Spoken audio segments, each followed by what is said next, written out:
أشهد أن لا إله إلا الله وحده لا شريك له وأشهد أن محمدا عبده ورسوله أما بعد فأعوذ بالله من الشيطان الرجيم بسم الله الرحمن الرحيم الحمد لله رب العالمين الرحمن الرحيم مالك يوم الدين إياك نعبد وإياك نستعين اهدنا الصراط المستقيم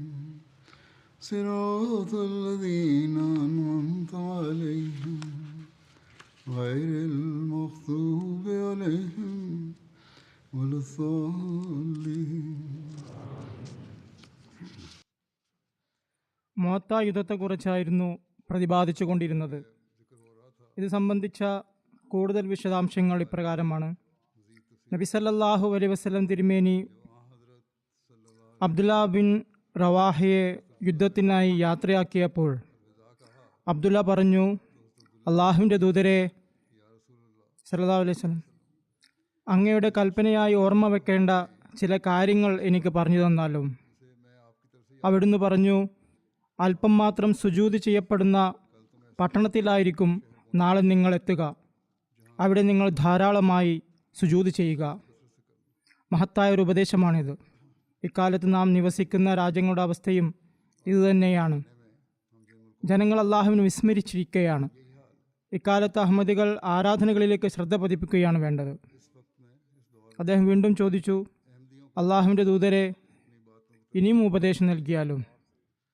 അവിടുന്ന് അരുളി, അള്ളാഹുവിൻ്റെ ദിക്ർ ചെയ്തുകൊണ്ടിരിക്കുക. നീ ആഗ്രഹിക്കുന്ന ഏത് കാര്യത്തിലും ഇത് നിനക്ക് സഹായകമായി വർത്തിക്കും. സിക്ര ഇലാഹി, ദൈവസ്മരണ വളരെ അനിവാര്യമായ സംഗതിയാണ്. പോകാനൊരുങ്ങിയ അബ്ദുല്ല തിരിച്ചു വന്ന് വീണ്ടും ചോദിച്ചു, അള്ളാഹുവിൻ്റെ ദൂതരെ, അള്ളാഹു വിത്തറാകുന്നു, വിത്തർ ഇഷ്ടപ്പെടുകയും ചെയ്യുന്നു. അവിടുന്ന് പറഞ്ഞു, ചോദിച്ചു കൊണ്ടേയിരിക്കുകയാണോ ഇബ്നു റവാ? ഇനി മതിയാക്കൂ. നിനക്ക് നിരാശ വരുമ്പോൾ നിങ്ങൾ 10 പേരോട് തിന്മ ചെയ്തിട്ടുണ്ടെങ്കിൽ പോലും ഒരാളോട് നന്മ ചെയ്യുന്നതിൽ നിന്ന് പിന്തിരിയരുത്. അതായത് ഇത്രയധികം തിന്മകൾക്ക് ശേഷം അള്ളാഹുവിന് വേണ്ടി നിങ്ങൾ നന്മ ചെയ്യുകയാണെങ്കിൽ, അള്ളാഹുവിനെ കുറിച്ചുള്ള ഭയം നിങ്ങളുടെ ഹൃദയത്തിലുണ്ടെങ്കിൽ അള്ളാഹു തീർച്ചയായും പൊറുക്കുന്നവനാണ്. ആകയാൽ നന്മ ചെയ്യുന്നവർക്ക് അള്ളാഹു പുറത്തു കൊടുക്കുന്നു. അവൻ്റെ കാരുണ്യം വളരെ വിശാലമാണ്. നന്മ ചെയ്യാനും തിന്മകൾ വർജിക്കാനും കഴിവതും ശ്രമിക്കുക. എല്ലാ പ്രാവശ്യവും 10 തിന്മ ചെയ്തതിന് ശേഷം ഞാൻ ഒരു നന്മ ചെയ്തിരിക്കുന്നു എന്ന് പറയുകയല്ല വേണ്ടത്. മറിച്ച് യഥാർത്ഥമായി പശ്ചാത്തപിക്കുന്നവൻ തിന്മകൾ ചെയ്തതിന് ശേഷം തിന്മകളിൽ നിന്ന് വിട്ടുനിൽക്കാൻ ശ്രമിക്കുകയും ദൈവാനുഗ്രഹം കരസ്ഥമാക്കുന്നവനായി തീരാൻ നന്മകൾ പ്രവർത്തിക്കുകയും ചെയ്യും. നീ ഒരു നന്മ ചെയ്യുന്നതിൽ നിന്ന് പിന്തിരിയരുത് എന്ന് നബി സല്ലല്ലാഹു അലൈഹി വസല്ലം തിരുമേനി പറഞ്ഞപ്പോൾ അബ്ദുല്ല പറഞ്ഞു, അള്ളാഹുവിൻ്റെ ദൂതരെ, ഇനി ഞാൻ അങ്ങയോട് ഒരു ചോദ്യവും ഉന്നയിക്കുന്നതല്ല. ആളുകൾ നബി സല്ലല്ലാഹു അലൈഹി വസല്ലം നിയമിച്ച നേതാക്കളോട് വിട പറഞ്ഞു. അബ്ദുല്ല ബിൻ റവാഹയോട് വിട പറഞ്ഞപ്പോൾ അദ്ദേഹം കരയാൻ തുടങ്ങി. സഹാബാക്കൾ ചോദിച്ചു, നിങ്ങൾ എന്തിനാണ് കരയുന്നത്? അദ്ദേഹം പറഞ്ഞു, അള്ളാഹുവാണ് സത്യം, എനിക്ക് ഈ ലോകത്തോടോ നിങ്ങളോടോ സ്നേഹമില്ല. പക്ഷെ അള്ളാഹുവിൻ്റെ റസൂൽ സല്ലല്ലാഹു അലൈഹി വസല്ലം അഗ്നിയെക്കുറിച്ച് പറയുന്ന ഈ ആയത്ത് ഓതുന്നത് ഞാൻ കേട്ടു. അതായത് വൈം മിൻകും ഇല്ലാ വാരിദുഹ കാന അലാ റബ്ബുക ഹത്മൻ മഖ്സിയ. അതായത് നിങ്ങളിൽ ആരും തന്നെ അതിലിറങ്ങാതെ ഉണ്ടാവില്ല. അത് നിങ്ങളുടെ രക്ഷിതാവിങ്കിൽ നിർബന്ധമാക്കപ്പെട്ട ഒരു തീരുമാനമാണ്. അദ്ദേഹം പറഞ്ഞു, അതിൽ പ്രവേശിച്ചതിന് ശേഷം എൻ്റെ മടക്കം എങ്ങനെയായിരിക്കുമെന്ന് എനിക്കറിയില്ല. വരാനിരിക്കുന്ന അവസ്ഥകളാണ് ഉദ്ദേശിക്കുന്നത്. അപ്പോൾ മുസ്ലിങ്ങൾ പറഞ്ഞു, അള്ളാഹു നിങ്ങളോടൊപ്പം ഉണ്ടാകട്ടെ, അവൻ തിന്മകളെ നിങ്ങളിൽ നിന്ന് അകറ്റുകയും ചെയ്യട്ടെ, നിങ്ങൾ സദ്വൃത്തരായി ഞങ്ങളിലേക്ക് വരികയും ചെയ്യട്ടെ. ഇവിടെ നൽകിയവരെല്ലാവരും അവർക്ക് വേണ്ടി പ്രാർത്ഥിച്ചു. അവരിൽ ഈ ഭയമുണ്ടായിരുന്നു. അല്ലാത്തപക്ഷം സത്യവിശ്വാസിയെ സംബന്ധിച്ചിടത്തോളം അള്ളാഹു പറയുന്നത് അവൻ നരകത്തിൽ പ്രവേശിക്കുകയില്ല എന്നാണ്.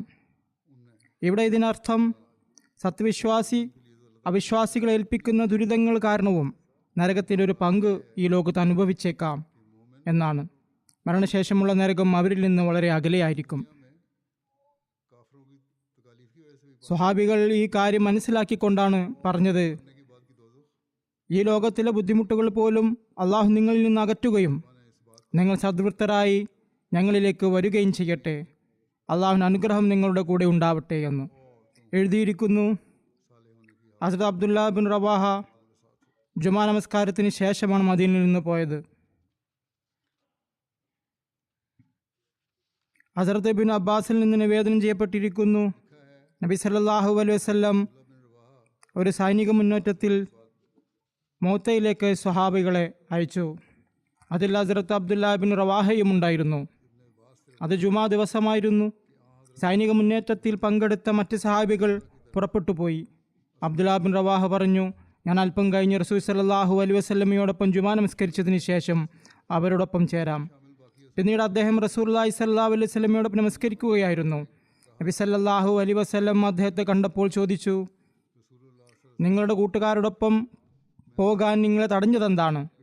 അദ്ദേഹം പറഞ്ഞു, അങ്ങയോടൊപ്പം ജുമാ നമസ്കരിച്ചതിന് ശേഷം അവരോടൊപ്പം ചേരണമെന്നായിരുന്നു എൻ്റെ ആഗ്രഹം.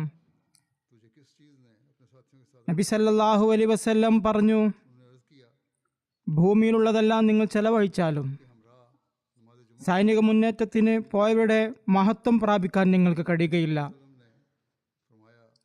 അതായത്, ഞാൻ ദൗത്യസേന അയച്ചപ്പോൾ നിങ്ങൾ ജുമ നമസ്കരിക്കാമെന്ന് പറയാതെ ഉടൻ തന്നെ പുറപ്പെടുകയായിരുന്നു വേണ്ടത്. ഖാലിദ് ബിൻ വലീദ് ആദ്യമായി മുസ്ലിങ്ങളോടൊപ്പം ചേർന്ന് യുദ്ധം ചെയ്തതിനെ കുറിച്ച് പരാമർശമുണ്ട്. ഹസ്രത്ത് ഖാലിദ് ബിൻ വലീദ് പ്രസിദ്ധനായ കുതിരപ്പടയാളിയായിരുന്നു. അദ്ദേഹവും ആ സൈന്യത്തിലെ ഒരു സാധാരണ പടയാളിയായിരുന്നു. റസൂൽ കരീം സല്ലല്ലാഹു അലൈഹി വസല്ലം ഈ സൈന്യത്തെ ഒരുമിച്ച് കൂട്ടിയപ്പോൾ ഹസ്രത്ത് ഖാലിദിന് ഇസ്ലാം സ്വീകരിച്ചിട്ട് 3 മാസമേ ആയിരുന്നുള്ളൂ. മുസ്ലിങ്ങൾ മദീനയിൽ നിന്ന് കുറച്ചകലെത്തിയപ്പോൾ ശത്രുക്കൾക്ക് അവരെക്കുറിച്ചുള്ള വിവരം ലഭിക്കുകയും അവർ പോരാട്ടത്തിന് തയ്യാറെടുക്കുകയും ചെയ്തു. മദീനയിലെ കപടവിശ്വാസികളും ജൂതന്മാരും മുസ്ലിങ്ങൾ ഒരുമിച്ച് കൂടിയെന്നും അവർ ഷാമിലേക്ക് മാർച്ച് ചെയ്യുന്നുവെന്നുമുള്ള വാർത്ത പ്രചരിപ്പിച്ചതായി തോന്നുന്നു. പോരാട്ടത്തിന് തയ്യാറെടുത്തിരുന്ന ക്രിസ്ത്യാനികൾക്ക് തങ്ങളുടെ രക്ഷാമാർഗങ്ങൾ സ്വീകരിക്കാൻ വേണ്ടിയായിരുന്നു അവർ ഇത് ചെയ്തത്. ഷറാബിൽ ബിൻ അമർ അറേബ്യൻ ഉപദ്വീപിനോട് ചേർന്നുള്ള ഷാമിൻ്റെ തെക്കൻ പ്രദേശങ്ങളിലെ റോമൻ ഗവർണറായിരുന്നു. മദീനയിലെ റോമൻ ചാരന്മാരിൽ നിന്ന് ഈ സൈന്യം മാർച്ച് ചെയ്യുന്നതിനെക്കുറിച്ചുള്ള വിവരം അയാൾക്ക് ലഭിച്ചു. മുസ്ലിങ്ങൾ ഷാമിലേക്ക് മാർച്ച് ചെയ്യുകയാണെന്ന് റോമക്കാരെ അറിയിക്കാൻ അയാൾ ആളയച്ചു. പിന്നീട് റോമൻ സുഹൃത്ത് ബന്ധമുള്ള ഗോത്രങ്ങളിൽ നിന്ന് ഷാമിൻ്റെ തെക്ക് ഭാഗത്ത് സൈന്യത്തെ ശേഖരിക്കാൻ തുടങ്ങി. പിന്നീട് അന്നേരം അയാൾ തന്നെ തൻ്റെ സഹോദരനെയും കുറച്ച് ആളുകളെയും മുൻനിര സൈന്യമായി അയച്ചു. ഇസ്ലാമിക സൈന്യത്തെക്കുറിച്ചുള്ള വിവരങ്ങൾ ശേഖരിക്കുകയായിരുന്നു അവരുടെ ലക്ഷ്യം. മറുവശത്ത് ഷറാബിൽ ബിൻ അംർ 100,000-ലധികം ആളുകളുടെ സൈന്യത്തെ തയ്യാറാക്കിയെന്നും രേഖപ്പെടുത്തിയിട്ടുണ്ട്. മുസ്ലിങ്ങൾ വാദിയൽ ഖുറയിൽ എത്തിയപ്പോൾ ഷറാബിൽ തൻ്റെ സഹോദരൻ സദൂസിനെ 50 ബഹുദൈവാരാധകരോടൊപ്പം അയച്ചു. അവർ മുസ്ലിങ്ങളുമായി യുദ്ധം ചെയ്തു. സദൂസിൻ്റെ കൂട്ടാളികൾ പരാജയപ്പെടുകയും അവൻ കൊല്ലപ്പെടുകയും ചെയ്തു. മുസ്ലിങ്ങളും മുന്നേറ്റം നടത്തിക്കൊണ്ട് ഷാമിൻ്റെ ഭാഗമായ മാനിലെത്തി. ഇത് മോത്തക്ക് മുമ്പുള്ള സ്ഥലമാണ്. ഇവിടെ ശത്രുക്കൾ വലിയ തോതിൽ ഒരുമിച്ച് കൂടിയതായി സ്വഹാബാക്കൾക്ക് മനസ്സിലായി. ഹെർക്കൽ 100,000 റോമൻ സൈന്യത്തോടൊപ്പം ബൽക്കായുടെ പ്രദേശമായ മാബിൽ വന്നിട്ടുണ്ടെന്നും വിവിധ ഗോത്രങ്ങളിൽ നിന്നുള്ള 100,000 അറബികളും അയാളോടൊപ്പം ചേർന്നിട്ടുണ്ടെന്നും അവർക്ക് വിവരം ലഭിച്ചു. അല്ലാമ സർക്കാനി പറയുന്നു, ഷറാബിൽ ഒരുമിച്ച് കൂട്ടിയ 100,000-ന്റെ സൈന്യം ഇതായിരിക്കാം എന്ന്. മുസ്ലിങ്ങൾ മാനിൽ 2 രാത്രി താമസിക്കുകയും ഈ വിഷയത്തിൽ ആലോചിക്കുകയും ചെയ്തു. നമ്മൾ റസൂലുള്ളാഹി സ്വല്ലല്ലാഹു അലൈഹി വസല്ലമിന് ഒരു കത്തെഴുതി എല്ലാ വിവരങ്ങളും അറിയിക്കാമെന്ന് ചിലർ പറഞ്ഞു. അവിടുന്ന് സൈന്യത്തെ അയച്ച് ഞങ്ങളെ സഹായിക്കുകയോ ഞങ്ങൾ അനുസരിക്കേണ്ട മറ്റെന്തെങ്കിലും കൽപ്പന നൽകുകയോ ചെയ്യും എന്നവർ പറഞ്ഞു. ഹസ്രത്ത് അബ്ദുല്ല ബിൻ റവാഹ അവർക്ക് മുന്നോട്ട് ഗമിക്കാൻ ധൈര്യം പകർന്നുകൊണ്ട് പറഞ്ഞു, എൻ്റെ ജനങ്ങളെ, അള്ളാഹുവാണ് സത്യം. എപ്പോൾ നിങ്ങൾ വെറുക്കുന്ന കാര്യം നേടാൻ വേണ്ടിയാണ് നിങ്ങൾ പുറപ്പെട്ടിരിക്കുന്നത്. നിങ്ങൾ ഷഹാദത്ത് ആഗ്രഹിച്ചാണല്ലോ പുറപ്പെട്ടത്. ആളുകളുടെ എണ്ണം കൊണ്ടോ ശക്തി കൊണ്ടോ അല്ല നാം യുദ്ധം ചെയ്യുന്നത്. അദ്ദേഹം പറഞ്ഞു, നമ്മുടെ യുദ്ധം ആളുകളുടെ എണ്ണം കൊണ്ടോ ശക്തി കൊണ്ടോ അല്ല, മറിച്ച് ഏതൊരു സത്യമതം കാരണം നാഥൻ നമുക്ക് ആദരവ് നൽകിയോ അതിനുവേണ്ടിയാണ് നാം പോരാടുന്നത്. മുന്നോട്ട് പോവുക. നിങ്ങൾക്ക് 2 നന്മകളിൽ ഒന്ന് ലഭിക്കും, വിജയം അല്ലെങ്കിൽ ഷഹാദത്ത്. ഈ 2 സ്ഥാനങ്ങളും മോശമല്ല. സഹാബാക്കൾ പറഞ്ഞു, അള്ളാഹുവാണ് സത്യം. ഇബ്നു വറാഹ പറഞ്ഞത് സത്യം തന്നെ. സഹാബാക്കൾ മുന്നോട്ട് നീങ്ങി. അവർ തുഹൂമിൽ ബൽക്കായിലെത്തിയപ്പോൾ റോമക്കാരും അറബികളും അടങ്ങിയ ഹിർക്കലിന്റെ സൈന്യത്തെ അവർ കണ്ടുമുട്ടി. ഇത് ബൽക്കായിലെ മുഷാരിഫ് എന്ന് വിളിക്കപ്പെടുന്ന ഒരു ഗ്രാമമായിരുന്നു. ശത്രുക്കൾ അടുത്തു വന്നപ്പോൾ മുസ്ലിങ്ങൾ മൂത്ത എന്ന് വിളിക്കപ്പെടുന്ന ഗ്രാമത്തിലേക്ക് പിൻവാങ്ങി. അവിടെയാണ് ഈ സത്യവും അസത്യവും തമ്മിലുള്ള പോരാട്ടം നടന്നത്. മുസ്ലിങ്ങൾ മുശ്രിക്കുകൾക്കെതിരെ തയ്യാറെടുത്തു. ഹസ്രത്ത് അബൂ ഹുറൈറ ഈ യുദ്ധത്തിൽ പങ്കെടുത്തിരുന്നു. അദ്ദേഹം വിവരിക്കുന്നു, ശത്രുക്കൾ ഞങ്ങളുടെ അടുത്തപ്പോൾ ഇത്രയധികം ആളുകളെയും ഇത്ര മികച്ച തയ്യാറെടുപ്പുകളും ആയുധങ്ങളും കുതിരകളും പട്ടുവസ്ത്രങ്ങളും സ്വർണവും ഞങ്ങൾ കണ്ടിട്ടില്ല. എൻ്റെ കണ്ണുകൾ പോലും മഞ്ഞളിച്ചു പോയി. അപ്പോൾ ഹസ്രത്ത് സാബിത്ത് ബിൻ അക്രം എന്നോട് ചോദിച്ചു, അബൂ ഹുറൈറ, നിങ്ങൾ വലിയ സൈന്യത്തെയല്ലേ കാണുന്നത്? ഞാൻ പറഞ്ഞു, അതെ. അദ്ദേഹം പറഞ്ഞു, നിങ്ങൾ ഞങ്ങളോടൊപ്പം ബദർ യുദ്ധത്തിൽ പങ്കെടുത്തിട്ടില്ല. ഞങ്ങൾ ആളുകളുടെ എണ്ണം കൊണ്ടല്ല വിജയിച്ചത്. ഇബ്നു ഇസ്ഹാഖ് എഴുതിയിരിക്കുന്നു, മുസ്ലിങ്ങൾ മുശ്രിക്കുകൾക്കെതിരെ തയ്യാറെടുക്കുകയും സൈന്യത്തിൻ്റെ വലത് ഇടത് ഭാഗങ്ങളിൽ മേൽനോട്ടക്കാരെ നിയമിക്കുകയും ചെയ്തു. ഹസ്രത്ത് സെയ്ദിൻ്റെ ഷഹാദത്തിനെ കുറിച്ച് എഴുതിയിരിക്കുന്നു, പിന്നീട് ആളുകൾ പരസ്പരം പോരാടി. അവർ ശക്തമായ യുദ്ധം നടത്തി. ഹസ്രത്ത് സെയ്ദ് ബിൻ ഹാരിസ് നബി സല്ലല്ലാഹു അലൈഹി വസല്ലം തിരുമേനിയുടെ പതാകയുമേന്തി പോരാടി. ഒടുവിൽ കുന്തങ്ങളുടെ കുത്തേറ്റ് ഷഹാദത്ത് വരിച്ചു. പിന്നീട് ഹസ്രത്ത് ജാഫർ ഇസ്ലാമിൻ്റെ പതാകയേന്തി പോരാടി. പോരാട്ടം അദ്ദേഹത്തിന് തടസ്സമായപ്പോൾ അദ്ദേഹം തൻ്റെ കുതിരയായ ഷക്രായിൽ നിന്ന് ഇറങ്ങി അതിൻ്റെ കുതികാൽ വെട്ടിമാറ്റി പിന്നീട് പോരാടി ഷഹാദത്ത് വരിച്ചു. അള്ളാഹുവിൻ്റെ മാർഗത്തിൽ തൻ്റെ കുതിരയുടെ കുതികാൽ വെട്ടിമാറ്റിയ ആദ്യത്തെ മുസ്ലിം ഹസ്രത്ത് ജാഫറാണ്. ബനു മുറാ ബിൻ ഔഫ് ഗോത്രത്തിൽ നിന്നുള്ള ഒരാൾ മൂത്ത യുദ്ധത്തിൽ പങ്കെടുത്തിരുന്നു. അദ്ദേഹം പറഞ്ഞു, ഹസ്രത്ത് ജാഫറിനെ ഞാൻ ഇപ്പോഴും കാണുന്നത് പോലെ തോന്നുന്നു. അദ്ദേഹം തൻ്റെ കുതിരയായ ഷക്രായിൽ നിന്നിറങ്ങി അതിൻ്റെ കുതികാൽ വെട്ടിമാറ്റി പിന്നീട് പോരാടി ഷഹാദത്ത് വരിച്ചു. ആ സമയത്ത് അദ്ദേഹം ഈ കവിത ചൊല്ലുകയായിരുന്നു, യാ ഹബദൽ ജന്നത്തു വക്തിറാബുഹ ത്വയ്യിബത്തൻ വബാരിദത്തൻ ഷറാബുഹ വറൂമുറുമു ഖദ് ദനാ അസാബുഹ കാഫിറത്തുൻ ബൈദത്തുൻ അൻസാബുഹ അലയ്യ അസ്ല ഖൈതുഹ ഇസ്റാബുഹ. സ്വർഗവും അതിൻ്റെ സാമീപ്യവും എത്ര നല്ലത്, അതിൻ്റെ വെള്ളം എത്ര ശുദ്ധവും തണുത്തതുമാണ്. റോമക്കാരാണ്, അവരുടെ ശിക്ഷ അടുത്തെത്തിയിരിക്കുന്നു. അവർ അവിശ്വാസികളാണ്, അവരുടെ വംശം വളരെ അകലെയാണ്. അവരുമായി യുദ്ധം ചെയ്യുമ്പോൾ അവരെ പ്രഹരിക്കേണ്ടത് എൻ്റെ കടമയാണ്. ഒരു റിവായത്തിൽ ഹസ്രത്ത് അബ്ദുല്ല ഹസ്രത്ത് അബു ആമിറിൽ നിന്ന് ഉദ്ധരിക്കുന്നു, ഹസ്രത്ത് ജാഫർ ആയുധങ്ങൾ ധരിച്ച് മുശ്രിക്കുകളെ ആക്രമിച്ചു. ശത്രുക്കളിൽ ലയിച്ചു പോകുമെന്ന് ഭയപ്പെട്ടപ്പോൾ അദ്ദേഹം ആയുധങ്ങൾ എറിഞ്ഞു കളഞ്ഞു. അദ്ദേഹം ശത്രുക്കളെ ആക്രമിക്കുകയും കുന്തം കൊണ്ട് പോരാടുകയും ഒടുവിൽ ഷഹാദത്ത് വരിക്കുകയും ചെയ്തു. ഇബ്നു ഹിശാം വിവരിക്കുന്നു, അത് ജാഫർ ബിൻ അബി താലിബ് തൻ്റെ വലത് കൈയിൽ പതാക പിടിച്ചു. ആ കൈ വെട്ടിമാറ്റപ്പെട്ടു. പിന്നെ ഇടത് കൈയിൽ പതാക പിടിച്ചു, അതും വെട്ടിമാറ്റപ്പെട്ടു. ഒടുവിൽ അദ്ദേഹം തൻ്റെ കൈമുട്ടുകൾ കൊണ്ട് നെഞ്ചോട് ചേർത്തണച്ചു. അങ്ങനെ ഷഹാദത്ത് വരിച്ചു. അപ്പോൾ അദ്ദേഹത്തിന് 33 വയസ്സായിരുന്നു. ഈ കൈകൾക്ക് പകരം അള്ളാഹു അദ്ദേഹത്തിന് 2 ചിറകുകൾ നൽകി. അവ കൊണ്ട് സ്വർഗത്തിൽ എവിടെ വേണമെങ്കിലും പറന്നു നടക്കുന്നു. ഒരു റോമൻ അദ്ദേഹത്തെ വെട്ടി 2 പിളർത്തിയെന്നും പറയപ്പെടുന്നു. ഇമാം ബുഖാരിയും ഇമാം ബൈഹക്കിയും ഹസ്രത്ത് അബ്ദുല്ല ബിൻ ഉമറിൽ നിന്ന് നിവേദനം ചെയ്യുന്നു. അദ്ദേഹം പറയുന്നു, ഞാൻ യുദ്ധത്തിൽ പങ്കെടുത്തിരുന്നു. ഞങ്ങൾ ഹസ്രത്ത് ജാഫറിനെ തിരഞ്ഞു. ശുഹദാക്കളുടെ കൂട്ടത്തിലാണ് ഞങ്ങൾ അദ്ദേഹത്തെ കണ്ടെത്തിയത്. അദ്ദേഹത്തിൻ്റെ ശരീരത്തിൽ 60-ലധികം കുന്തങ്ങളുടെയും അമ്പുകളുടെയും മുറിവുകൾ ഞങ്ങൾ കണ്ടു. മറ്റൊരു നിവേദനത്തിൽ ഞാൻ അദ്ദേഹത്തിൻ്റെ ശരീരത്തിൽ കുന്തത്തിൻ്റെയും വാളിൻ്റെയും 50 മുറിവുകൾ എണ്ണി. അവയൊന്നും അദ്ദേഹത്തിൻ്റെ പിൻഭാഗത്തായിരുന്നില്ല, എല്ലാം മുൻവശത്തായിരുന്നു. ഹസ്രത്ത് ജാഫർ ഷഹീദായപ്പോൾ ഇസ്ലാമിൻ്റെ പതാക ഹസ്രത്ത് അബ്ദുല്ല ബിൻ റവാഹ ഏറ്റെടുത്തു. അദ്ദേഹം തൻ്റെ കുതിരപ്പുറത്ത് മുന്നോട്ട് പോയി എന്ന് രേഖപ്പെടുത്തിയിരിക്കുന്നു. നേരത്തെ ഹസ്രത്ത് ജാഫറിനെ കുറിച്ച് വിവരിച്ചത് ഓർക്കുക. അദ്ദേഹത്തിൻ്റെ മനസ്സിൽ സംശയം ഉടലെടുത്തു. ഹസ്രത്ത് ജാഫറിന് ശേഷം ഹസ്രത്ത് അബ്ദുല്ല ബിൻ റവാഹ കമാൻഡറായി.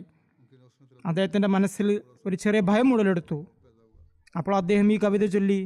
അതിൻ്റെ തർജ്ജമ ഇപ്രകാരമാണ്: ഓ എൻ്റെ മനസ്സ്, ഞാൻ സത്യം ചെയ്തിരിക്കുന്നു, നീ തീർച്ചയായും യുദ്ധക്കളത്തിലിറങ്ങും. സന്തോഷത്തോടെ ഇറങ്ങും, അല്ലെങ്കിൽ നിർബന്ധിതനാകും. ആളുകൾ ഒരുമിച്ച് കൂടി വില്ലുകൾ ഞാൻ വലിച്ചാൽ നിനക്ക് സ്വർഗം ഇഷ്ടമല്ലെന്ന് ഞാൻ കാണുന്നു. വലിയ സംശയം നിനക്കുണ്ടായിരുന്നു. പിന്നീട് കവിതയിൽ തന്നെ അദ്ദേഹം പറഞ്ഞു, നീ ദീർഘകാലമായി ഇതിൽ സംതൃപ്തനായിരുന്നു. നീ പഴയ തോൽക്കുടത്തിൽ നിന്ന് ഇറ്റുന്ന ഒരു തുള്ളിയാണ്. എന്തായാലും ഇത് വായിച്ചതിന് ശേഷം അദ്ദേഹം തൻ്റെ കുതിരപ്പുറത്ത് നിന്നിറങ്ങി. അപ്പോൾ ഹസ്രത്ത് ഇബ്നു ഉമർ ഒരു എല്ലുള്ള മാംസവുമായി വന്നു പറഞ്ഞു, ഇതുകൊണ്ട് നിന്റെ നടുഭാഗം ബലപ്പെടുത്തുക. മാംസം കഴിക്കുന്നതിലൂടെ കുറച്ച് ശക്തി ലഭിക്കട്ടെ. അത് വറുത്തതായിരുന്നു. ആ ദിവസങ്ങളിൽ അദ്ദേഹം ബുദ്ധിമുട്ടുള്ള സാഹചര്യങ്ങൾ അഭിമുഖീകരിച്ചു. അദ്ദേഹം ആ എല്ലുള്ള മാംസം എടുത്ത് കുറച്ചു ഭാഗം മുറിച്ചു. അപ്പോൾ ആളുകൾ തമ്മിൽ കൂട്ടിയിടിക്കുന്ന ശബ്ദം കേട്ടു. യുദ്ധം ആരംഭിച്ചെന്നും വാളുകൾ വീശുന്നുവെന്നും അദ്ദേഹം ശബ്ദം കേട്ടു. അപ്പോൾ അദ്ദേഹം തൻ്റെ മനസ്സിനോട് പറഞ്ഞു, നീ ഇപ്പോഴും ലോകത്തിലാണോ? ആ എല്ല് തൻ്റെ കയ്യിൽ നിന്ന് എറിഞ്ഞു കളഞ്ഞു. മാംസം കഴിക്കുന്നതിൽ മുഴുകിയിരിക്കുകയാണോ? ആളുകൾ വാളുകൊണ്ട് പോരാടുകയാണ്. ഉടൻ തന്നെ അദ്ദേഹം അത് എറിഞ്ഞു കളഞ്ഞ് തൻ്റെ വാൾ ഊരിയെടുത്തു. മുന്നോട്ട് പോയി പോരാട്ടം തുടങ്ങി. ഒടുവിൽ ഷഹാദത്ത് വരിച്ചു. അദ്ദേഹത്തിൻ്റെ കയ്യിൽ നിന്ന് പതാക വീണു. മുസ്ലിങ്ങളും മുശ്രിക്കുകളും പരസ്പരം ഏറ്റുമുട്ടി. ചില ആളുകൾ പിന്തിരിഞ്ഞുപോയി. അപ്പോൾ ഉത്ബ ബിൻ ആമിർ ഉറക്കെ വിളിച്ചു പറഞ്ഞു, ജനങ്ങളെ, പിന്തിരിഞ്ഞ് പോരാടുന്നതിനേക്കാൾ നല്ലത് മുന്നോട്ട് പോയി പോരാടുന്നതാണ്. അദ്ദേഹം അവരെ ആവേശം കൊള്ളിച്ചു. ഒരു നിവേദനം അനുസരിച്ച് ഹസ്രത്ത് സയ്യിദ്, ജാഫർ, അബ്ദുല്ല റളിയല്ലാഹു അൻഹും എന്നിവരെ ഒരേ ഖബറിൽ അടക്കം ചെയ്തു. ഹസ്രത്ത് അബു ആമിർ വിവരിക്കുന്നു, ഹസ്രത്ത് അബ്ദുല്ല ബിൻ റവാഹ ഷഹീദായപ്പോൾ മുസ്ലിങ്ങൾക്ക് കടുത്ത പരാജയം സംഭവിച്ചു. അദ്ദേഹം പറഞ്ഞു, ഞാൻ 2 പേരെ ഒരുമിച്ച് കണ്ടിട്ടില്ലെന്ന് അദ്ദേഹം പറയുന്നു. അവർ പൂർണ്ണമായും ചിതറിപ്പോയിരുന്നു. ഒരു അൻസാരി വ്യക്തി പതാക ഉയർത്തി. അദ്ദേഹം ഓടി വന്ന ആളുകളുടെ മുന്നിൽ പതാക കുത്തി നിർത്തി. എന്നിട്ട് പറഞ്ഞു, ജനങ്ങളെ, എൻ്റെ അടുത്തേക്ക് വരൂ. ആളുകൾ അദ്ദേഹത്തിൻ്റെ അടുത്ത് ഒരുമിച്ച് കൂടി. പതാക വന്നപ്പോൾ മുസ്ലിങ്ങൾ വീണ്ടും ഒരുമിക്കാൻ തുടങ്ങി. അവരുടെ എണ്ണം വർദ്ധിച്ചപ്പോൾ ഹസ്രത്ത് ഖാലിദ് ബിൻ വലീദിൻ്റെ അടുത്ത് പോയി. ഹസ്രത്ത് ഖാലിദ് അൻസാരിയോട് പറഞ്ഞു, ഞാനിത് നിങ്ങളിൽ നിന്ന് എടുക്കില്ല, നിങ്ങളാണ് ഇതിന് കൂടുതൽ അർഹൻ. അൻസാരി പറഞ്ഞു, അള്ളാഹു ആണ് സത്യം, ഞാനിത് നിങ്ങൾക്ക് വേണ്ടിയാണ് പിടിച്ചിരിക്കുന്നത്. ഞാൻ പിടിച്ചത് തന്നെ നിങ്ങൾക്ക് വേണ്ടിയാണ്. എന്തായാലും ഹസ്രത്ത് ഖാലിദിൻ്റെ നേതൃത്വം മുശ്രിക്കുകളെ പരാജയപ്പെടുത്തുകയും അള്ളാഹുവിൻ്റെ റസൂൽ സല്ലല്ലാഹു അലൈഹി വസല്ലം വിജയം ലഭിച്ചത് അറിയിക്കുകയും ചെയ്തതിനെക്കുറിച്ചുള്ള വിശദാംശങ്ങളും വിവരിക്കപ്പെട്ടിട്ടുണ്ട്. എഴുതിയിരിക്കുന്നു, ഹസ്രത്ത് അബൂ യൂസുർ അൻസാരി വിവരിക്കുന്നു, ഹസ്രത്ത് അബ്ദുല്ല ബിൻ റവാഹ ഷഹാദത്ത് വരിച്ചപ്പോൾ ഞാൻ ഇസ്ലാമിൻ്റെ പതാക ഹസ്രത്ത് സാദ് ബിൻ അക്രമിന് നൽകി. ഹസ്രത്ത് സാബിത്ത് ഹസ്രത്ത് ഖാലിദ് ബിൻ വലീദിനോട് പറഞ്ഞു, നിങ്ങളാണ് എന്നേക്കാൾ യുദ്ധതന്ത്രങ്ങൾ കൂടുതൽ അറിയുന്നത്. അങ്ങനെ അദ്ദേഹം പതാക ഹസ്രത്ത് ഖാലിദ് ബിൻ വലീദിന് നൽകി.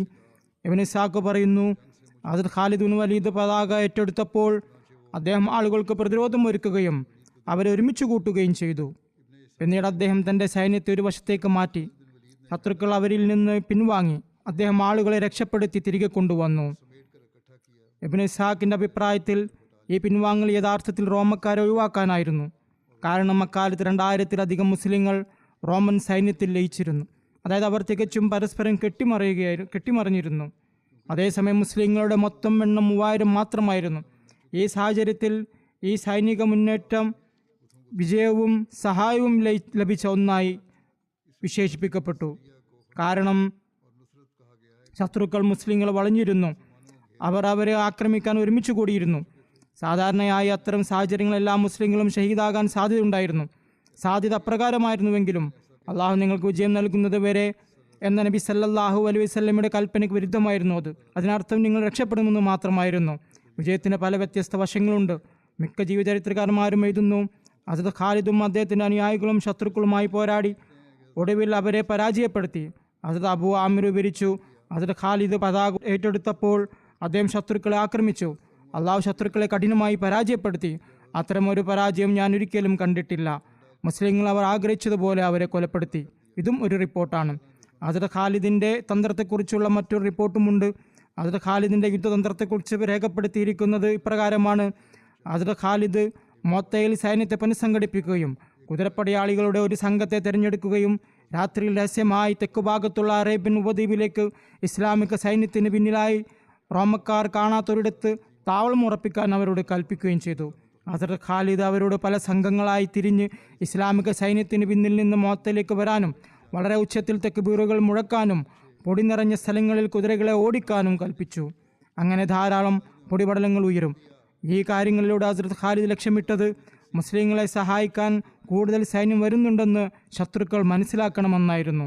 ഹസ്രത്ത് ഇബ്നു ഉമർ വിവരിക്കുന്നു, ഹസ്രത്ത് ഖാലിദ് സൈന്യത്തെ പുനഃസംഘടിപ്പിക്കുമ്പോൾ സൈന്യത്തിൻ്റെ മുൻനിരയെ പിന്നിലേക്കും പിൻനിരയെ മുന്നിലേക്കും മാറ്റി. അതുപോലെ വലതുഭാഗത്തെ ഇടത്തേക്കും ഇടതുഭാഗത്തെ വലത്തേക്കും മാറ്റുകയുണ്ടായി. ഇത് കണ്ട ശത്രുക്കൾ അത്ഭുതപ്പെട്ടു. മുസ്ലിങ്ങൾക്ക് സഹായം ലഭിച്ചു എന്ന് അവർ കരുതി. വ്യത്യസ്ത ആളുകൾ മുന്നോട്ട് വന്നിരിക്കുകയാണല്ലോ എന്ന് അവർ ഭയപ്പെടുകയുണ്ടായി. അങ്ങനെ അവർ പരാജയപ്പെടുകയും ചെയ്തു. ഹസ്രത്ത് അനസിൽ നിന്ന് നിവേദനം ചെയ്യപ്പെട്ടിരിക്കുന്നു, നബി കരീം സല്ലല്ലാഹു അലൈഹി വസല്ലം ഹസ്രത്ത് സെയ്ദ്, ഹസ്രത്ത് ജാഫർ, ഹസ്രത്ത് ഇബ്നു റവാഹ എന്നിവരുടെ ഷഹാദത്ത് ആളുകളെ അറിയിച്ചു. ആളുകൾക്ക് അവരുടെ യാതൊരു വിവരവും ലഭിക്കുന്നതിന് മുമ്പ് അവിടുന്ന് പറഞ്ഞു, സെയ്ദ് പതാക എടുത്തു, അങ്ങനെ അദ്ദേഹം ഷഹീദായി. പിന്നീട് ജാഫർ എടുത്തു, അദ്ദേഹവും ഷഹീദായി. പിന്നീട് ഇബ്നു റവാഹ എടുത്തു, അദ്ദേഹവും ഷഹീദായി. അവിടുത്തെ കണ്ണുകളിൽ നിന്ന് കണ്ണുനീർ ഒഴുകുന്നുണ്ടായിരുന്നു. അവിടുന്ന് പറഞ്ഞു, അങ്ങനെ അള്ളാഹുവിൻ്റെ വാളുകളിൽ നിന്നുള്ളൊരു വാൾ പതാക ഏറ്റെടുക്കുകയുണ്ടായി. അങ്ങനെ അള്ളാഹു അവർക്ക് വിജയം നൽകി. ഇത് ബുഖാരിയുടെ നിവേദനമാണ്. ഹസ്രത്ത് അബൂ ഖത്താദ പറയുന്നു, പിന്നീട് നബി സല്ലല്ലാഹു അലൈഹി വസല്ലം തൻ്റെ അനുഗ്രഹീതമായ വിരൽ ഉയർത്തിപ്പറഞ്ഞു, അള്ളാഹുവേ, ഇത് നിന്റെ വാളുകളിൽ നിന്നുള്ള ഒരു വാളാണ്, അതിനാൽ നീ ഇതിനെ സഹായിക്കണമേ. അന്നു മുതൽ ഹസ്രത്ത് ഖാലിദ് ഇബ്നു വലീദിനെ സൈഫുല്ല എന്ന് വിളിക്കപ്പെടാൻ തുടങ്ങി, അതായത് അള്ളാഹുവിൻ്റെ വാൾ. ഒരു നിവേദനം അനുസരിച്ച് ഈ യുദ്ധം 7 ദിവസം നീണ്ടു നിന്നു. ഹസ്രത്ത് മുസ്ലിം മൗഊദ് റളിയല്ലാഹു അൻഹു ഇതിനെക്കുറിച്ച് പ്രസ്താവിച്ചിട്ടുണ്ട്. അവിടുന്ന് പറഞ്ഞു, ഇസ്ലാമിൻ്റെ ഭാഗത്തു നിന്ന് ക്രൈസ്തവതയെ നേരിടാൻ പുറപ്പെട്ട ആദ്യത്തെ സൈന്യമായിരുന്നു ഇത്. ഈ സൈന്യം പേർഷ്യയുടെ അതിർത്തിയിലെത്തിയപ്പോൾ കൈസറും ഇങ്ങോട്ട് വരുന്നുണ്ടെന്നും 1,00,000 റോമൻ സൈനികരും ഏകദേശം 1,00,000-ഓളം അറബ് ക്രൈസ്തവ ഗോത്രങ്ങളിലെ സൈനികരും അദ്ദേഹത്തോടൊപ്പമുണ്ടെന്നും അവർക്ക് മനസ്സിലായി. അപ്പോൾ മുസ്ലിങ്ങൾ വഴിയിൽ തങ്ങാനും റസൂൽ സല്ലല്ലാഹു അലൈഹി വസല്ലമയെ വിവരമറിയിക്കാനും ആഗ്രഹിച്ചു. അവിടുന്ന് കൂടുതൽ സഹായം അയക്കണമെങ്കിൽ അയക്കട്ടെ, അല്ലെങ്കിൽ എന്തെങ്കിലും കൽപ്പന നൽകണമെങ്കിൽ അതിനെക്കുറിച്ചും അറിയിക്കട്ടെ എന്ന് കരുതി. ഈ കൂടിയാലോചന നടക്കുമ്പോൾ അബ്ദുല്ല ബിൻ റവാഹ ആവേശത്തോടെ എഴുന്നേറ്റ് പറഞ്ഞു, അല്ലയോ ജനങ്ങളെ, നിങ്ങൾ നിങ്ങളുടെ വീടുകളിൽ നിന്ന് ദൈവമാർഗത്തിൽ ഷഹീദാകാൻ വേണ്ടിയാണല്ലോ പുറപ്പെട്ടത്. എന്തിനു വേണ്ടിയാണോ നിങ്ങൾ പുറപ്പെട്ടത്, അതിൽ നിന്ന് ഇപ്പോൾ നിങ്ങൾ ഭയപ്പെടുന്നുവോ? ഞങ്ങൾ ഞങ്ങളുടെ എണ്ണത്തിൻ്റെയും ശക്തിയുടെയും ആധിക്യത്തിൻ്റെ അടിസ്ഥാനത്തിലല്ല യുദ്ധം ചെയ്തിട്ടുള്ളത്. അള്ളാഹു തൻ്റെ അനുഗ്രഹത്താൽ നമുക്ക് അവതരിപ്പിച്ചു തന്ന ഈ ദീനിനെ സഹായിക്കാനാണ് നാം ശത്രുക്കളോട് പോരാടിയിട്ടുള്ളത്. ശത്രുക്കൾ അധികമാണെങ്കിൽ ആയിക്കൊള്ളട്ടെ, ഒടുവിൽ 2 നന്മകളിൽ ഒന്ന് നമുക്ക് ലഭിക്കും. ഒന്നുകിൽ നാം വിജയിക്കും, അല്ലെങ്കിൽ നാം ദൈവമാർഗത്തിൽ ഷഹീദാകും. ആളുകൾ അദ്ദേഹത്തിൻ്റെ വാക്കുകൾ കേട്ട് പറഞ്ഞു, ഇബ്നു റവാഹ പറഞ്ഞത് തികച്ചും സത്യമാണ്. ഉടൻ തന്നെ യാത്ര പുറപ്പെടാൻ കൽപ്പന നൽകി. അവർ മുന്നോട്ട് പോയപ്പോൾ റോമൻ സൈന്യം അവരെ ലക്ഷ്യമാക്കി വരുന്നത് അവർ കണ്ടു. അപ്പോൾ മുസ്ലിങ്ങൾ മുഅത്ത എന്ന സ്ഥലത്ത് തങ്ങളുടെ സൈന്യത്തെ അണിനിരത്തി യുദ്ധം ആരംഭിച്ചു. അധികം താമസിയാതെ മുസ്ലിങ്ങളുടെ കമാൻഡറായിരുന്ന സെയ്ദ് ബിൻ ഹാരിസ ഷഹീദായി. അപ്പോൾ ഇസ്ലാമിൻ്റെ സൈന്യത്തിൻ്റെ പതാക റസൂൽ കരീം സല്ലല്ലാഹു അലൈഹി വസല്ലം പിതൃ സഹോദരപുത്രനായ ജാഫർ ബിൻ അബി താലിബ് തൻ്റെ കൈകളിൽ ഏറ്റെടുത്ത് സൈന്യത്തെ നയിക്കാൻ തുടങ്ങി. ശത്രുക്കളുടെ സൈന്യം മുന്നോട്ട് കുതിക്കുകയാണെന്നും തങ്ങളുടെ എണ്ണക്കുറവ് കാരണം മുസ്ലിങ്ങൾക്ക് അവരുടെ സമ്മർദ്ദം താങ്ങാൻ കഴിയില്ലെന്നും അദ്ദേഹം കണ്ടപ്പോൾ അദ്ദേഹം ആവേശത്തോടെ കുതിരപ്പുറത്ത് നിന്ന് ചാടിയിറങ്ങി തൻ്റെ കുതിരയുടെ കാൽ വെട്ടി വീഴ്ത്തി. അതിൻ്റെ അർത്ഥം കുറഞ്ഞത് ഈ പോർക്കളത്തിൽ നിന്ന് ഓടിപ്പോകാൻ ഞാൻ തയ്യാറല്ല എന്നാണ്. ഓടുന്നതിനേക്കാൾ ഞാൻ മരണത്തെ ഇഷ്ടപ്പെടും. ഇതൊരു അറബി രീതിയായിരുന്നു. കുതിരയെ ഓടിക്കുന്നയാൾ അല്ലാതെ അത് അങ്ങോട്ടും ഇങ്ങോട്ടും ഓടിക്കൊണ്ട് സൈന്യത്തിൽ നാശനഷ്ടം വരുത്താതിരിക്കാനും കുതിര നശിക്കാതിരിക്കാനുമായി അവർ കുതിരയുടെ കാൽ വെട്ടിക്കളയുമായിരുന്നു. അതിനാൽ അവർ ഇറങ്ങുക മാത്രമല്ല, അതിൻ്റെ കാൽ വെട്ടിക്കളയുകയും ചെയ്യുമായിരുന്നു. കുറച്ചു നേരത്തെ പോരാട്ടത്തിൽ അദ്ദേഹത്തിൻ്റെ വലതു കൈ അറ്റുവീണു. അപ്പോൾ അദ്ദേഹം ഇടത് കൈ കൊണ്ട് പതാക പിടിച്ചു. പിന്നീട് അദ്ദേഹത്തിൻ്റെ ഇടത് കൈയും അറ്റുവീണപ്പോൾ അദ്ദേഹം തൻ്റെ ഇരു കൈകളുടെയും ശേഷിക്കുന്ന ഭാഗങ്ങൾ കൊണ്ട് പതാകയെ നെഞ്ചോട് ചേർത്ത് പിടിച്ച് ഷഹീദാകുന്നത് വരെ പോർക്കളത്തിൽ നിലയുറപ്പിച്ചു. പിന്നീട് അബ്ദുല്ലാ ബിൻ റവാഹ റസൂൽ കരീം സല്ലല്ലാഹു അലൈഹി വസല്ലമയുടെ കൽപ്പന പ്രകാരം പതാക ഏറ്റെടുത്തു. അദ്ദേഹവും ശത്രുക്കളോട് പോരാടി ഷഹീദായി. അക്കാലത്ത് മുസ്ലിങ്ങൾക്ക് കൂടിയാലോചിച്ച് ഒരു നേതാവിനെ നിയമിക്കാൻ യാതൊരു അവസരവും ഉണ്ടായിരുന്നില്ല.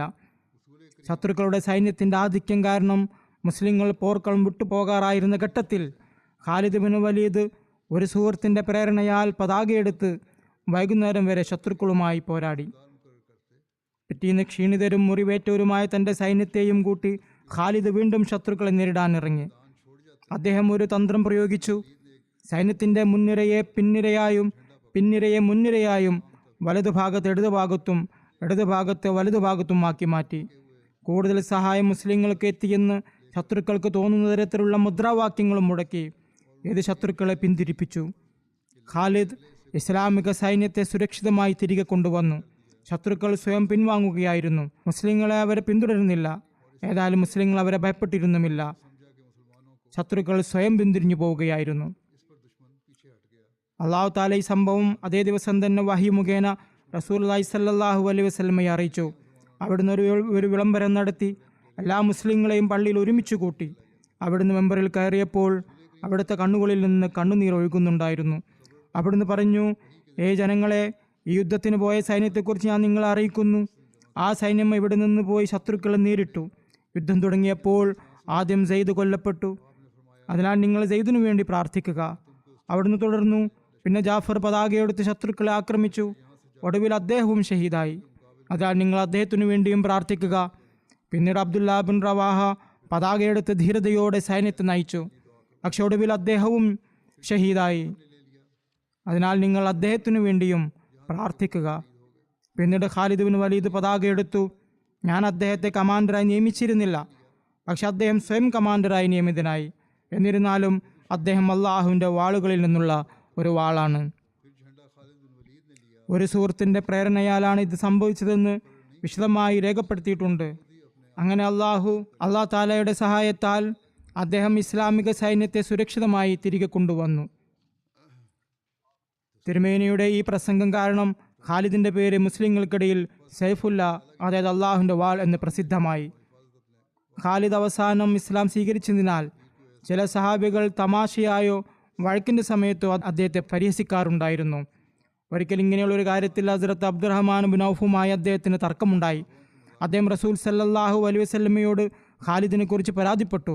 റസൂലുള്ളാഹി സല്ലല്ലാഹു അലൈഹി വസല്ലം ചോദിച്ചു, ഖാലിദ്, ബദർ മുതൽ ഇസ്ലാമിന് സേവനം ചെയ്യുന്ന ഈ വ്യക്തിയെ നീ എന്തിനാണ് വേദനിപ്പിക്കുന്നത്? ഉഹുദ് മലയോളം സ്വർണം നീ ചെലവഴിച്ചാൽ പോലും അദ്ദേഹത്തിന് അള്ളാഹുവിൽ നിന്ന് ലഭിക്കുന്ന പ്രതിഫലത്തിന് തുല്യമാകില്ല. അപ്പോൾ ഖാലിദ് പറഞ്ഞു, യാ റസൂലുള്ളാ, ഇവർ എന്നെ പരിഹസിക്കുന്നു. അപ്പോൾ ഞാനും മറുപടി നൽകുന്നു. റസൂലുള്ളാഹി സ്വല്ലല്ലാഹു അലൈഹി വസല്ലം പറഞ്ഞു, നിങ്ങൾ ഖാലിദിനെ വേദനിപ്പിക്കരുത്. അവിടുന്ന് ഖാലിദിനെയും ആശ്വസിപ്പിച്ചു. അദ്ദേഹം അള്ളാഹുവിൻ്റെ വാളുകളിൽ നിന്നുള്ള ഒരു വാളാണ്. അള്ളാഹു കാഫിറുകളുടെ നാശത്തിനു വേണ്ടി ഊരിയെടുത്ത വാൾ. ഈ പ്രവചനം ഏതായാലും ഏതാനും വർഷങ്ങൾക്ക് ശേഷം പുലരുകയുണ്ടായി. ഖാലിദ് തൻ്റെ സൈന്യത്തെ തിരികെ കൊണ്ടുവന്നപ്പോൾ കൂടെ പോകാത്ത മദീനയിലെ സ്വഹാബികൾ അദ്ദേഹത്തിൻ്റെ സൈന്യത്തെ ഭീരുക്കൾ എന്ന് വിളിക്കാൻ തുടങ്ങി. അതിൻ്റെ അർത്ഥം നിങ്ങൾ അവിടെ പോരാടി മരിക്കേണ്ടതായിരുന്നു, തിരികെ വരേണ്ടിയിരുന്നില്ല എന്നായിരുന്നു. എന്നാൽ റസൂലുള്ളാഹി സ്വല്ലല്ലാഹു അലൈഹി വസല്ലം പറഞ്ഞു, ഇവർ ഭീരുക്കളല്ല, മറിച്ച് പലതവണ തിരികെ വന്ന് ശത്രുക്കൾ ആക്രമിക്കുന്ന സൈനികരാണ്. അങ്ങനെ പേർഷ്യയുമായി മുസ്ലിങ്ങൾക്ക് വരാനിരുന്ന ഭാവിയിലെ യുദ്ധങ്ങളെക്കുറിച്ച് അവിടുന്ന് പ്രവചിച്ചു. മാത്രമല്ല ഖാലിദ് ബിൻ വലീദ് തൻ്റെ കഴിവുകൾ പ്രകടിപ്പിക്കുകയും ചെയ്തു.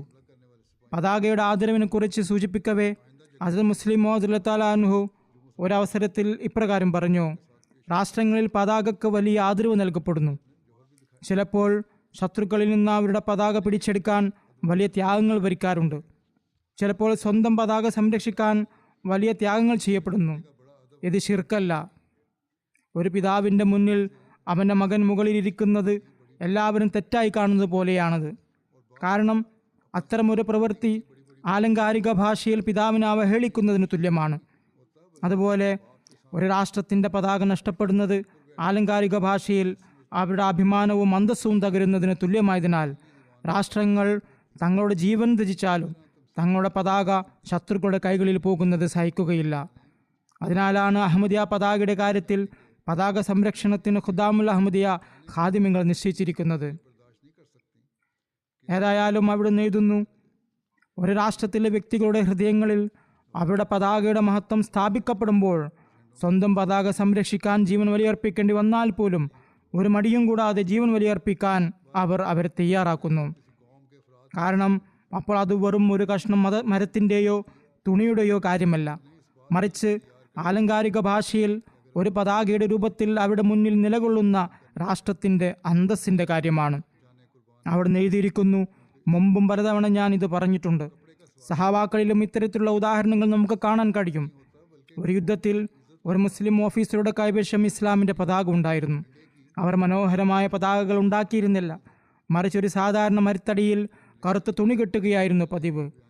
എന്നാൽ അത് കറുത്ത തുണിയോ പതാകയുടെ നിസ്സാര മരക്കഷ്ണമോ ആകട്ടെ, അന്നേരം രാജ്യത്തിൻ്റെ അന്തസ്സാണ് പ്രധാന വിഷയം. പതാക വിലപിടിപ്പുള്ളതാണോ നിസ്സാരമാണോ എന്നല്ല നോക്കിയിരുന്നത്, മറിച്ച് ആ പതാക സംരക്ഷിക്കപ്പെടുന്നതിലാണ് രാഷ്ട്രത്തിൻ്റെ അന്തസ്സ് എന്ന് മാത്രമേ അവർ പരിഗണിച്ചിരുന്നുള്ളൂ. ഏതായാലും ഈ യുദ്ധത്തിൽ ക്രിസ്ത്യാനികൾക്കെതിരെയായിരുന്നു യുദ്ധം നടന്നുകൊണ്ടിരുന്നത്. അവർ മുസ്ലിങ്ങളുടെ പതാക ഉണ്ടായിരുന്ന സ്ഥലത്ത് പ്രത്യേകം ആക്രമണം നടത്തുകയുണ്ടായി. ഹസ്രത്ത് ജാഫറിൻ്റെ കൈവശമായിരുന്നു ഈ പതാക. ഇത് മുഅത്ത യുദ്ധമായിരുന്നു. അവർ ആക്രമിച്ചപ്പോൾ ഹസ്രത്ത് ജാഫറിൻ്റെ ഒരു കൈ വെട്ടേറ്റു വീണു. ഉടൻ തന്നെ അദ്ദേഹം ആ പതാക മറ്റേ കൈകളിലേക്ക് മാറ്റിപ്പിടിച്ചു. പതാക താഴ്ന്നിട്ടില്ലെന്ന് ശത്രുക്കൾ കണ്ടപ്പോൾ അവർ വീണ്ടും ആക്രമിച്ചു. അതിൻ്റെ ഫലമായി അദ്ദേഹം പതാക പിടിച്ചിരുന്ന മറ്റേ കൈയും വെട്ടേറ്റു വീണു. ഉടൻ തന്നെ അദ്ദേഹം 2 കാൽമുട്ടുകൾ കൊണ്ട് പതാക പിടിച്ചു. ഇതും ഹദീസിൽ വന്നിട്ടുണ്ട്. കാൽമുട്ടുകൾ കൊണ്ട് കൂടുതൽ നേരം പതാക പിടിക്കാൻ കഴിയില്ലെന്ന് വന്നപ്പോൾ ഏതെങ്കിലും മുസ്ലിം മുന്നോട്ട് വന്ന് ഈ പതാക പിടിക്കൂ എന്ന് അദ്ദേഹം ഉറക്കെ വിളിച്ചു പറഞ്ഞു. അദ്ദേഹം പറഞ്ഞു, മുസ്ലിങ്ങളെ, ഇസ്ലാമിൻ്റെ പതാക താഴ്ന്നു പോകാതിരിക്കാൻ ശ്രദ്ധിക്കണം.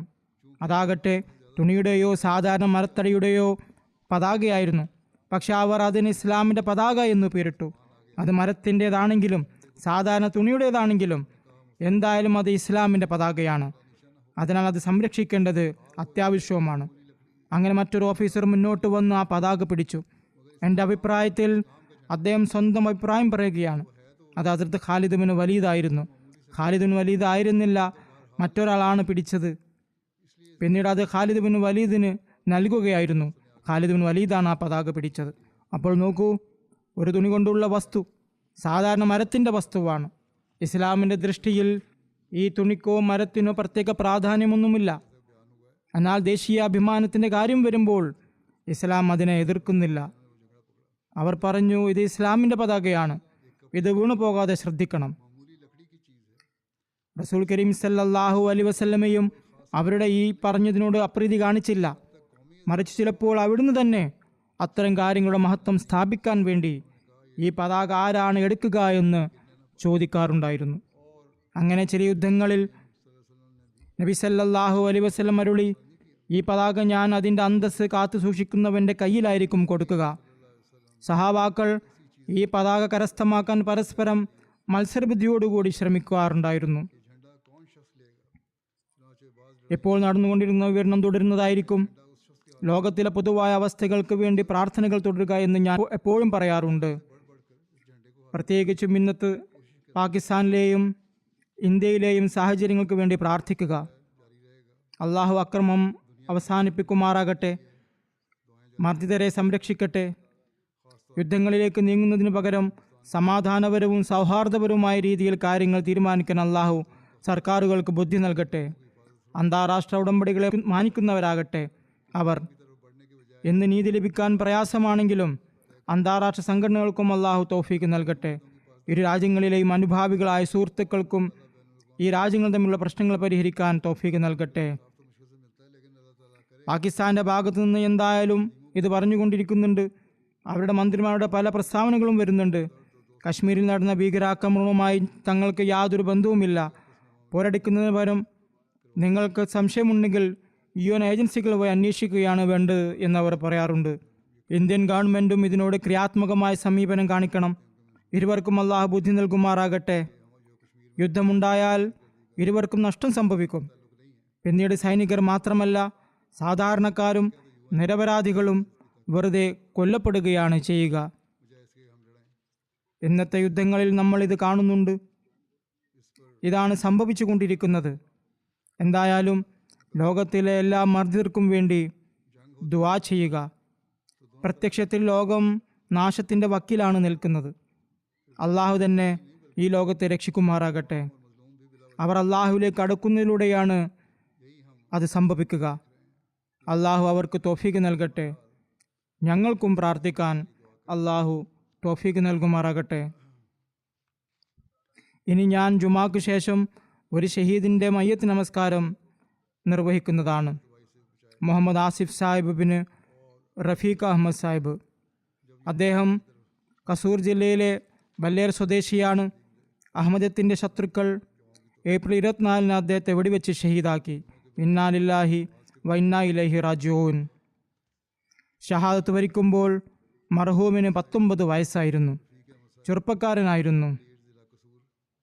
വിശദാംശങ്ങളനുസരിച്ച് സംഭവം നടന്ന ദിവസം രാത്രി ഏകദേശം 10:45 മുഹമ്മദ് ആസിഫ് സാഹിബും അദ്ദേഹത്തിൻ്റെ ഒരു അഹമ്മദി അയൽക്കാരനായ ഇസ്നാൻ അഹമ്മദ് സാഹിബും ഒരു മോട്ടോർ സൈക്കിളിൽ ഗ്രാമത്തിന് പുറത്തുള്ള ഒരു കടയിൽ നിന്ന് വീട്ടാവശ്യങ്ങൾക്കുള്ള ചില സാധനങ്ങൾ വാങ്ങാൻ പോവുകയായിരുന്നു. ഗ്രാമത്തിലെ കടയുടമകൾ ബഹിഷ്കരിച്ചിരുന്നതിനാൽ സാധനങ്ങൾ വാങ്ങാൻ പുറത്തു പോകേണ്ടിയിരുന്നു. വീട്ടിൽ നിന്ന് ഏകദേശം 100 മീറ്റർ അകലെ വഴിയിൽ ശത്രുക്കൾ മുൻകൂട്ടി കാത്തിരിക്കുകയായിരുന്നു. അവർ ഇരുവരെയും വെടിവെച്ചു. മുഹമ്മദ് ആസിഫ് സാഹിബിൻ്റെ വലതു തോളിൽ നിന്നും നടുഭാഗത്തേക്ക് വെടിയേറ്റു. അത് തുളഞ്ഞുപോയി. മറ്റേ ഖാദിമിന് ഇസ്നാൻ അഹമ്മദ് സാഹിബിന് ഇടതുകാലിലാണ് വെടിയേറ്റത്. ആക്രമണത്തിന് ശേഷവും അക്രമികൾ ഭീതി പരത്താൻ വെടിവെപ്പ് തുടർന്നുകൊണ്ടേയിരുന്നു. നമ്മുടെ ഈ 2 ഖാദിമിങ്ങൾക്കും പരിക്കേറ്റെങ്കിലും ധൈര്യം സംഭരിച്ചുകൊണ്ട് അവിടെ നിന്ന് മോട്ടോർ സൈക്കിളിൽ തന്നെ രക്ഷപ്പെടുകയും കുറച്ച് ദൂരെ പോയി വീഴുകയും ചെയ്തു. അവർ സ്വന്തം മോട്ടോർ സൈക്കിൾ ഓടിച്ചു കൊണ്ടിരുന്നു. പോലീസ് സ്ഥലത്തെത്താൻ വൈകി. ഈ സമയം അക്രമികളുടെ വെടിവെപ്പ് തുടർന്നുകൊണ്ടിരുന്നു. അതിനാൽ അവരെ ഉടൻ ആശുപത്രിയിൽ എത്തിക്കാൻ കഴിഞ്ഞില്ല.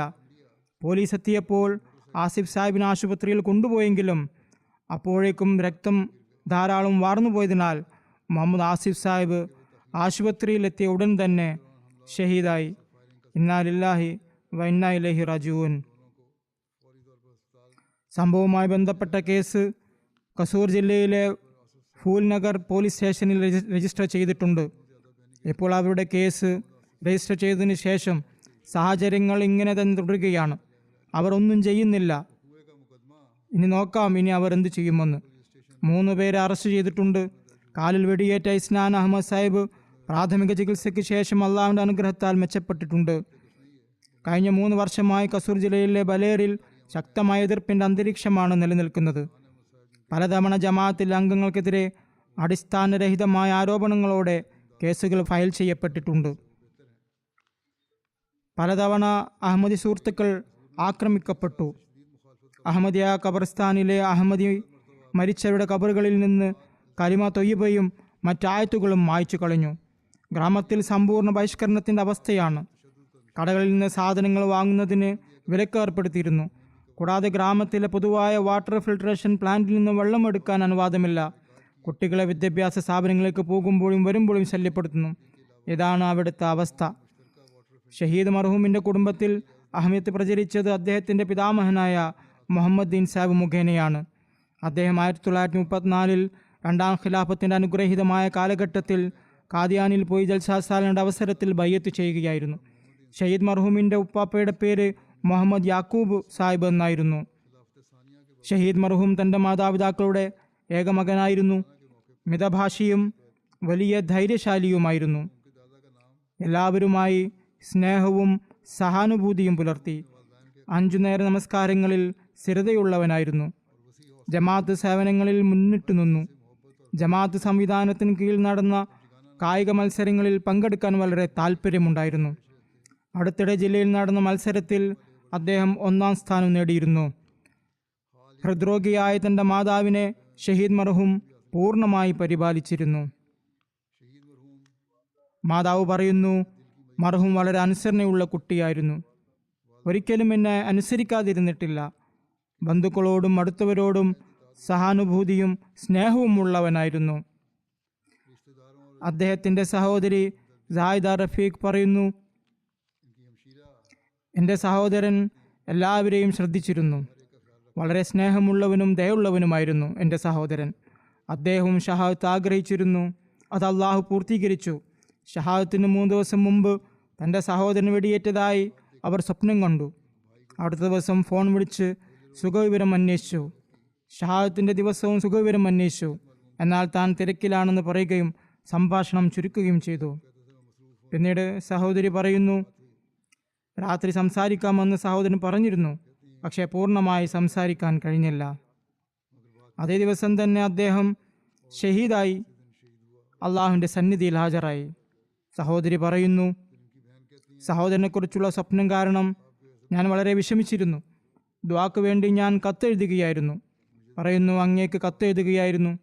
വെടിയേറ്റു എന്ന് ഞാൻ സ്വപ്നം കണ്ടു എന്ന് എഴുതിയപ്പോഴേക്കും അവർ പറയുന്നു, സഹോദരന് ഷഹാദത്ത് ലഭിച്ചു എന്ന വിവരം ലഭിക്കുകയുണ്ടായി. ഷഹാദത്ത് വരിക്കുമ്പോൾ മർഹൂം ഖുദ്ദാമുൽ അഹമ്മദിയ കസൂർ ജില്ലയുടെ മജ്ലിസ് അമലിൽ അംഗമായിരുന്നു. നാസിം തെഹ്രീക്ക് ജദീദായിരുന്നു. പ്രാദേശിക ജമാഅത്തിൽ നായിബ് ഖായിദ് ഖുദ്ദാമുൽ അഹമ്മദിയായും നാസിം അത്വാലായും സേവനം ചെയ്യാൻ തൗഫീഖ് ലഭിച്ചിരുന്നു. മാതാപിതാക്കളെ കൂടാതെ 2 സഹോദരിമാരും ഉണ്ട്. ബല്ലേർ ജമാഅത്തിൻ്റെ പ്രസിഡന്റ് നിസാർ അഹമ്മദ് സാഹിബ് പറയുന്നു, ഷഹീദ് മർഹൂം ഉന്നത ഗുണങ്ങളുള്ള നല്ല സ്വഭാവമുള്ള വ്യക്തിയായിരുന്നു. വിനീതൻ അദ്ദേഹത്തെ നല്ല സ്വഭാവമുള്ളവനും ശാന്തനും ഖിലാഫത്തിനോട് സ്നേഹവും അനുസരണയുമുള്ള ഒരു ജമാഅത്ത് പ്രവർത്തകനായിട്ടാണ് കണ്ടിട്ടുള്ളത്. നമസ്കാരങ്ങളിലും ചന്തകളിലും സ്ഥിരതയുള്ളവനായിരുന്നു. വക്കാറയാമൽ, ഖിദ്മത്തെ ഖൽക്ക്, ഹിഫാസത്തെ ഡ്യൂട്ടി എന്നിങ്ങനെ എല്ലാ മേഖലകളിലും മാതൃകാപരമായ പ്രവർത്തനം കാഴ്ചവെച്ചു. ജമാഅത്ത് കാര്യങ്ങളിൽ ഉത്സാഹത്തോടെ പങ്കെടുത്തിരുന്നു. മാതാപിതാക്കളെ സേവിക്കുന്നവനും അവരെല്ലാ തരത്തിലും പരിപാലിക്കുന്നവനുമായിരുന്നു അദ്ദേഹം. മുഅല്ലിമായ താരിഖ് സാഹിബ് പറയുന്നു, ഷഹീദ് മർഹൂം ഉന്നതമായ ഗുണങ്ങളുള്ള വ്യക്തിയായിരുന്നു. അദ്ദേഹത്തിൻ്റെ വീട്ടിൽ ടെലിവിഷൻ ഉണ്ടായിരുന്നില്ല. പക്ഷേ എൻ്റെ ജുമാ ഖുതുബ അദ്ദേഹം കൃത്യമായി തൻ്റെ ഫോണിൽ കേൾക്കുമായിരുന്നു. അല്ലെങ്കിൽ എൻ്റെ വീട്ടിലെ മിഷൻ ഹൗസിൽ വന്ന് കേൾക്കുമായിരുന്നു. ഏതെങ്കിലും ജമാഅത്ത് കാര്യങ്ങൾക്ക് വിളിച്ചാൽ ഉടൻ തന്നെ ഹാജരാകുമായിരുന്നു എന്നും അദ്ദേഹം പറയുന്നു. എല്ലാ ജോലികളും വലിയ ഉത്തരവാദിത്തത്തോടെ ചെയ്യുന്ന വ്യക്തിയായിരുന്നു അദ്ദേഹം. ജമാഅത്തിലെ അതിഥികളെ വളരെ താല്പര്യത്തോടെ സേവിച്ചിരുന്നു. അള്ളാഹു അദ്ദേഹത്തിന് മഗ്ഫിറത്തും റഹ്മത്തും നൽകുമാറാകട്ടെ. അദ്ദേഹത്തിന് പദവികൾ ഉയർത്തുമാറാകട്ടെ. ബന്ധുക്കൾക്ക് ക്ഷമയും ധൈര്യവും നൽകുമാറാകട്ടെ. പാകിസ്ഥാനിൽ ഭീകരവാദം ചെയ്യുന്നവരുടെയും ജമാഅത്തിനെ എതിർക്കുന്നവരുടെയും ധൈര്യം വർദ്ധിച്ചു വരികയാണ്. അള്ളാഹു എത്രയും പെട്ടെന്ന് അവരെ പിടികൂടാനുള്ള വഴികൾ ഒരുക്കുമാറാകട്ടെ.